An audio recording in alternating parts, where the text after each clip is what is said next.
ಒಮ್ಮೆ ಒಂದು ಹಳ್ಳಿಯಲ್ಲಿ 2 ಕಪ್ಪೆಗಳು ವಾಸಿಸುತ್ತಿದ್ದವು.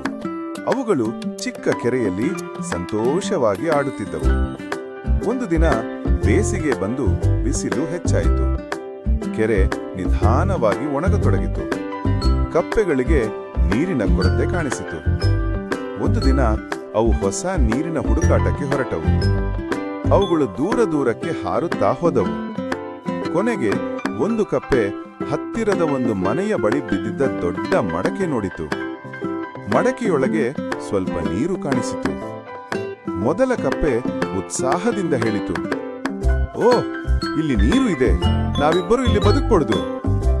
ಆದರೆ ಇನ್ನೊಂದು ಕಪ್ಪೆ ಯೋಚಿಸಿತು, "ಈ ಮಡಕೆಯ ನೀರು ಈಗ ಇದೆ, ಆದರೆ ನಾಳೆ ಬೇಯಲು ಇಟ್ಟರೆ ನಾವು ಸಿಕ್ಕಿ ಬೀಳುತ್ತೇವೆ" ಎಂದು ಅದು ಹೇಳಿತು. ಮೊದಲ ಕಪ್ಪೆ ಆ ಮಾತನ್ನು ಕೇಳದೆ ಮಡಕೆಯೊಳಗೆ ಹಾರಿಬಿತ್ತು. ಇನ್ನೊಂದು ಕಪ್ಪೆ ಎಚ್ಚರಿಕೆಯಿಂದ ಹೊರಗೆ ಉಳಿಯಿತು.